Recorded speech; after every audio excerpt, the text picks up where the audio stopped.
What's up guys, Dakota Perez here, and today I have a new video. This one is pertaining to face masks and face coverings. If you guys haven't hit subscribe already, then hit that subscribe button and turn on the bell notification down below so you will be notified whenever I do upload new videos weekly. So I noticed there's a lot of people watching my face mask neck gaiter sewing tutorial, and I wanted to just sort of expand upon that tutorial and give you guys some tips on how you can protect yourselves even further, because there is a shortage of N95 masks currently. It's hard to get yourself some of those masks in order to protect yourself or your families. So in this tutorial I'm going to give you some easy methods on how you can take your masks that you have, your homemade ones, your shirt masks, whatever it is that you're using to cover up whenever you do go outside or go to the grocery store, and I'm going to show you how to make them a little bit better with these easy tips. Now, granted, none of this is medically rated. I am not a doctor. I don't give any of this advice as someone who's a medical professional, so have that in mind. I do have experience with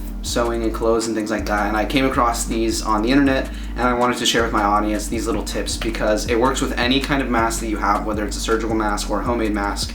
And these two easy things can greatly improve how much these masks will be protecting you. And like I said, it's not perfect. It's not like it's going to protect you completely, but you gotta do what you gotta do in these times, and these will basically be able to get you guys through the shortages of N95s and the higher filtration masks. So, N95s, what exactly are they doing? Well, they have a rating of a 95% filtration rate of particles at approximately 0.3 microns. So with particles that are 0.3 microns or larger, they're able to filter about 95% of them. In order to get a rating this high on your face mask, you would need to have some sort of material that has a very densely woven properties to it, as well as these ratings that you would see in the medical community. Now, there's a few sources that you can get this material from. One of them is these backpack filter bags, and they're used for vacuums. This one actually filters about 98% of particles at 0.3 microns, so it is slightly better than an N95 mask or the filtration of an N95 mask. The other reason why an N95 works really well is because it has a complete seal that goes around your face, and it sort of keeps the mask flush with your face so nothing can enter into the mask from the outsides. Now let's take a normal medical mask like this one I have right here. This one's great for when you're going in public and you don't want to transmit any of the virus to anyone else if you are asymptomatic. Well, there's two issues with it though. It's a one-way filtration system, and also on the sides you see it kind of puckers, meaning that there's room for air to go in there. So you can still be exposed to air that has virus or something like that in it. Now, this first little tip I'm going to show you will help eliminate some of the air entering your masks. Now, you can do this with a normal mask like this, or you can do it with any other kind of masks. I suggest combining both of the methods I'm going to give you in this video in order to do the ultimate form of protection. So first, what you're going to need are some rubber bands. I recommend thinner rubber bands. Varying sizes help. It kind of depends on the size of your face. And what you really just want to do is have a chain of rubber bands. I'll show you how to make it. Very, very simple. And what you do with the outer two is you put it onto your ears, kind of like a face mask, and then you take the middle one and you open it up, and what you're going to be doing is, if I can stop struggling with it, what you're going to be doing is creating a seal from the top of your nose down to the bottom of your chin. Now, the rubber band I used is a tad small, but it helps. And effectively what you're doing is you are creating a seal around your face, or a better seal than there was before you added the rubber band. It's not 100%, like I said, it's not the same as having an N95, but it definitely helps a lot, especially with the more flimsy like fabric masks, such as these homemade ones that you can sew. Now, if you employ this method with the second method that I'm going to suggest, then you will have the ultimate protection that you can have in these times when items are scarce. So the second method is basically a filtration method that brings your face mask up to a higher level of filtration, something more comparable to an N95. Now, what I have right here is a vacuum bag, and this vacuum bag is able to filter particles at 0.3 microns up to 97.5%, so slightly higher than an N95 mask.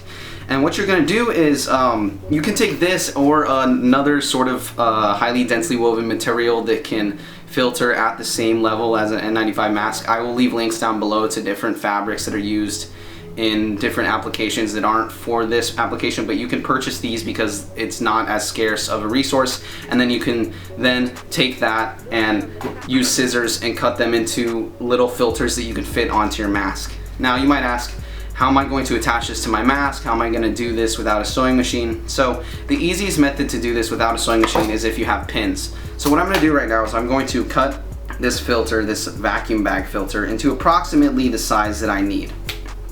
So you can also take these fabrics and sort of like double up on them to increase the amount of filtration that they have. Now keep in mind, the more you do that, the harder it will be to breathe, but hey, it's not the end of the world if you're protecting yourself more. So right here I have the filter sort of cut up, and it's got a bunch of different layers to it. So I want to keep all those layers together, and what I'm going to do now is I'm going to get my face mask that was kindly made by one of my neighbors, and she put them out on her yard, so I picked one up because I thought they were really cool because my sewing machine has issues right now.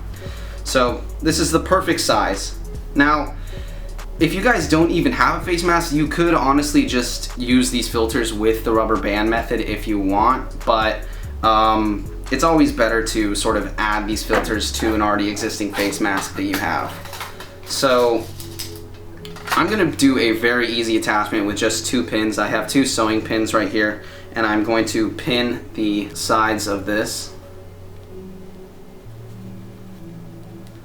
just to make sure that the filter stays attached. Now you want to make sure that the pins aren't in any location where it can sort of obstruct your face.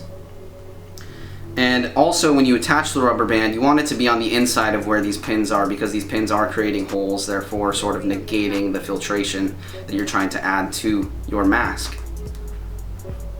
So I have 2 pins on it.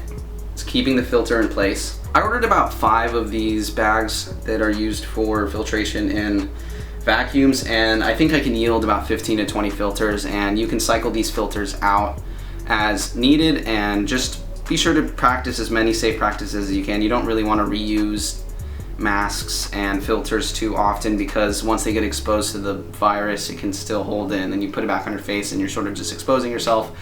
There are different methods on disinfecting and keeping them clean if you are going to reuse them, whether it's an N95 or one of these washable ones. In this situation, you just throw away the filter after you've used it once. You might be able to get a few uses out of it if you want to disinfect it. Like I said, I wouldn't really recommend the disinfecting methods, but if there is a scarcity of resources, then you might want to look into that. There are different hospitals that are sanitizing in certain ways. I've read online you can store the filter or the N95 mask into a paper bag for a few days, and the virus should have died by then. Like I said, I don't want to give any medical advice. I don't have any credentials for that. I just want to show you how you can make your masks better. That's what this video is for. So it's attached. Boom. Going to put it on my face. Make sure that that's sort of lined up and snug. And then we're just going to take the rubber band and do the same thing as before. Sort of want to go above the nose and below the chin.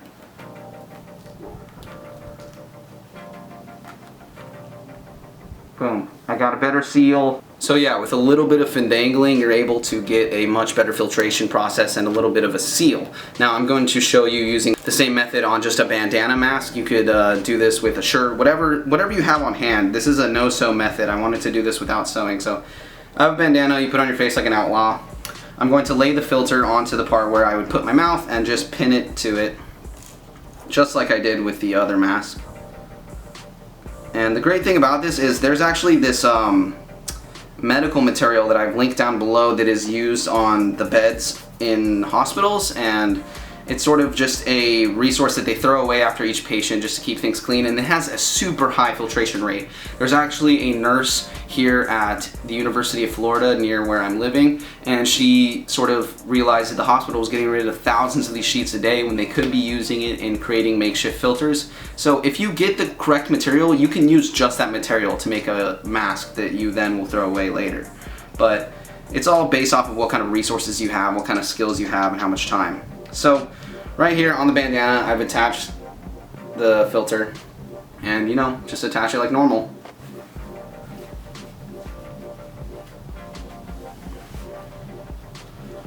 And then now that you have the mask on with the filter, you can add the seal. I just made one with a thicker rubber band in the middle to make a better seal. So attach it onto your ears, and then top of nose, bottom of chin.